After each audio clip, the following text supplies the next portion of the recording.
Bienvenue à bord. Sur cette chaîne, on aborde toutes sortes de sujets pour bâtir, gérer et faire croître vos business, mais aussi vous faire croître vous-même en tant que personne. Let's go! J'ai récemment vu un article qui parlait de sondages dans lesquels les gens citent la prise de parole en public comme leur plus grande peur, la peur numéro 1. Et puis la mort est comme en deuxième position. J'étais juste « what ?» Est-ce que c'est vrai que la peur de prendre la parole en public est aussi grande, plus grande même que la peur de l'autre là? Je ne sais pas. Ce qui est sûr, c'est que c'est une sérieuse peur et on va en parler aujourd'hui. On y va. Alors, aujourd'hui, on va essayer de finir la vidéo sur la présentation en public et je vais commencer par mentionner le point de la danse. Imaginez, je sais pas, la danse collée serrée ou la valse, vraiment toute danse en fait qui se fait à deux et puis vous savez là où on a vraiment besoin d'être vraiment coordonné avec son partenaire. Donc on ne vient pas gambader sur la place ici comme si on était en train de fuir un ours. Lol. En fait, ce que je veux dire par là, c'est d'observer l'audience pour voir si vous devez augmenter votre volume, votre niveau d'énergie, si vous devez être plus imposant, si vous devez bouger un peu pour captiver l'attention. Si vous voyez des gens qui ont l'air de s'ennuyer, d'autres qui sont avec leur téléphone à la main ou encore certains qui discutent entre eux, eh bien ce sont des signes ou des signaux si vous voulez. Donc vraiment, faites attention à ces signaux-là et puis vous vous ajustez pour captiver à nouveau leur attention. Mais ne vous laissez pas décourager par ce constat-là. Donc, quand vous voyez ça au sein de l'audience, ne vous laissez pas décourager pour autant parce que c'est tout à fait normal qu'à un moment donné ou à un autre, certains s'ennuient ou juste pensent à autre chose. Ça, c'est normal. Mais arrangez-vous en fait pour agir par rapport à cette information visuelle que vous retenez. Le point qui suit va être utile dans ce sens-là. Essayez autant que vous pouvez de créer un lien, une espèce de connexion avec l'audience ou le public. Ce que vous voulez absolument éviter, c'est de venir parler un peu dans le vide, comme on dit, et puis vous repartez. Ce que je veux dire, c'est venir à la limite monologuer sans inclure vraiment l'audience dans votre stratégie. Comme si vous parliez un peu à un mur ou justement à vous-même. Et il y a en fait multiples façons de créer un lien avec son audience. Le sourire et puis les blagues, moi personnellement, je kiffe ça vraiment. Mais si vous avez peur de déraper aussi, c'est correct et puis c'est normal d'éviter les blagues. Mais vraiment, le sourire, lui, il est indispensable. Il donne vraiment envie de vous écouter. Évitez vraiment d'être constipé et froid. Un autre moyen fiable vraiment d'impliquer le public puis de les faire bouger un peu, c'est de lancer occasionnellement, pendant que vous êtes en train de parler, des phrases du genre « À main levée, combien de personnes ont 3 points de suspension ?» et puis vous posez une question. Mais ce que je viens de dire, n'abusez pas trop s'il vous plaît. Parce que je me rappelle par exemple un présentateur vraiment intéressant que j'écoutais lors d'une conférence une fois et puis je prenais des notes vraiment sérieusement là, de façon studieuse, comme un étudiant à l'école. Mais à chaque 2 minutes, il posait des questions du type à main levée, blablabla. Me voilà en train d'essayer de noter, essayer de tenir mon sac à main en équilibre puisque mon carnet de notes était dessus et mon sac à main lui-même il était sur mes jambes.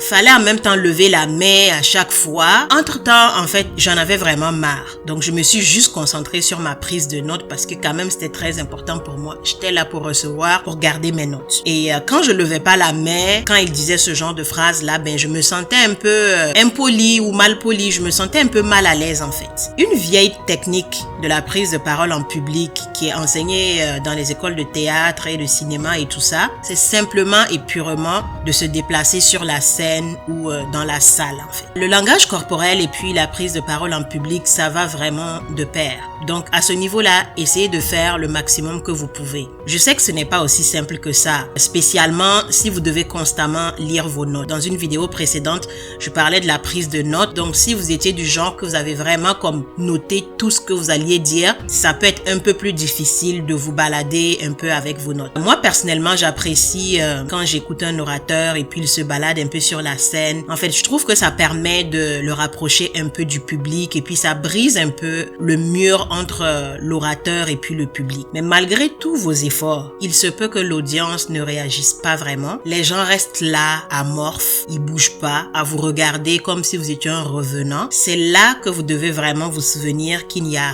rien de personnel. Il n'y a pas de raison à ce que vous le preniez personnel, comme on dit. Je veux dire, ne vous laissez pas déstabiliser comme si les gens vous en voulaient à vous spécialement, parce que généralement et normalement, ce n'est pas le cas. L'attitude un peu froide du public, ça peut être dû à plusieurs raisons. Ça peut être à cause de l'heure de la journée, donc c'est une heure où ils sont peut-être un peu plus fatigués, où ils sont pas assez bien réveillés. Ça peut être la température dans la pièce, ça peut être ce qu'ils ont mangé, ou ça peut être juste que la pièce est juste trop vaste et puis vous avez l'impression du vide et que les gens ne sont pas engagés. Donc vraiment, il peut y avoir plusieurs facteurs à ça. Ciblez vos sauveurs très vite. C'est qui que j'appelle les sauveurs? Quand je parle en public, j'essaie généralement de cibler quelques personnes, idéalement en fait dans les différents coins de la pièce ou de la salle dans laquelle je suis en train de parler. Ces personnes-là, mes yeux vont souvent aller vers elles quand je lève la tête un peu de mes notes ou que je fais un peu le tour de la salle. Évidemment, je ne choisis pas ces gens-là pour leur beau visage, quand bien même ces personnes seraient belles. En fait, je les choisis en fonction de leur façon de m'écouter et de leur attention. Donc, ce sont ces personnes-là en fait qui me poussent parce que je vois leur envie de m'écouter. Souvent, vous allez les voir un peu hocher la tête. Ils vont vraiment être en accord, en harmonie avec vous. Donc, ces gens-là vont moi me permettre de me surpasser, de continuer de me raccrocher au débit, parce qu'en ce moment, je serais stressée, j'aurais un peu peur. Quand je vois par exemple des gens qui n'écoutent plus, je suis un peu plus déstabilisée. Mais quand je fixe un peu l'attention sur ce que j'ai appelé les sauveurs, mais ça m'aide en fait à continuer de performer dans mon speech ou ma présentation. La bonne gestion de la période de questions. Alors, j'ai mis ce point-là surtout pour faire une petite remarque. Si vous répondez publiquement à des questions, évitez vraiment de dire à certaines personnes que leurs questions sont intéressantes, ou bien vous le dites à tout le monde. Peut-être que je n'ai pas besoin d'expliquer le pourquoi, ou bien j'ai besoin, bon, on y va. Imaginez que nous sommes, vous et moi, dans le public. Je pose une question et l'orateur fait une remarque et puis il me dit « Votre question est vraiment intéressante, madame, merci de me l'avoir posée, etc. » Et il répond. Maintenant, à votre tour, il commence directement à répondre à la question. J'imagine en fait que vous n'allez pas vous sentir très à l'aise. En tout cas, la plupart des gens vont se sentir assez mal à l'aise. Ce qui vient de se passer peut vous faire sentir en fait comme si votre question à vous n'était pas très intéressante. Donc l'orateur ne l'a pas dit expressement, c'est un peu implicite et ça c'est un peu dérangeant. Donc évitez vraiment de faire ce genre de petites remarques qui froissent. Et une autre personne à côté qui a envie peut-être de poser une question va se dire « Ah, je suis pas sûr que ma question soit aussi intéressante que l'autre question, je suis peut-être mieux de me taire. » Et ça c'est pas bon. Un autre petit conseil concernant la période de questions. Lorsque une personne vous pose une question, essayez vraiment de vous concentrer sur cette personne-là. Je veux dire en fait, faites en sorte de répondre à la question comme si vous étiez seuls, tous les deux avec cette personne-là dans un restaurant, quelque part comme ça, en train de discuter et puis de prendre un petit verre tranquille. Ça, c'est vraiment puissant. Ça aide à oublier le stress et puis les yeux du public qui sont complètement rivés sur vous. Au moment où vous répondez aux questions, c'est généralement la période où les gens vous fixent le plus. Parce que quand vous faites une présentation, c'est un peu long, les yeux des gens se baladent, ça revient sur vous, ça regarde les cellulaires, ça prend des notes. Mais lors des questions, vous allez réaliser que les gens ont vraiment comme les yeux qui sont fixés sur vous. Donc si vous appliquez ce conseil-là, ça va vous aider vraiment à oublier un peu le stress parce que vous allez vraiment porter votre attention sur cette seule personne-là. Et ça, c'est beaucoup plus acceptable en fait dans votre esprit. Finissez en beauté avec votre conclusion. Cette partie-là, elle est d'une importance capitale. C'est vraiment l'occasion de vous racheter auprès de toutes ces personnes-là qui n'ont pas trop accroché avec vous tout le long, ou ces personnes peut-être qui étaient en désaccord ou qui étaient un peu absentes dans leur esprit, etc. C'est l'occasion parfaite en fait de renforcer votre position dans l'esprit de ceux qui, eux, ont vraiment apprécié votre intervention. Donc vraiment, sentez-vous libre, c'est à vous d'imaginer, d'essayer de créer des stratégies avec lesquelles vous vous sentez le plus à l'aise. Pour certaines personnes, je remarque que ça peut être de faire un bref résumé de ce qu'ils ont partagé ou bien mettre l'accent sur des points clés. Donc, ils sont un peu plus en position de contrôle, ils ont livré la chose et puis maintenant, ils font comme un résumé. Ou bien, ça peut peut-être être justement le moment de lancer un peu une petite blague bien coordonnée là, comme on parlait un peu plus haut, puisque vers la fin, en général, vous êtes vraiment plus détendu détendu, pour ne pas dire vous êtes complètement détendu. J'espère que vous avez aimé la vidéo d'aujourd'hui. N'oubliez pas de faire 4 petites choses toutes simples.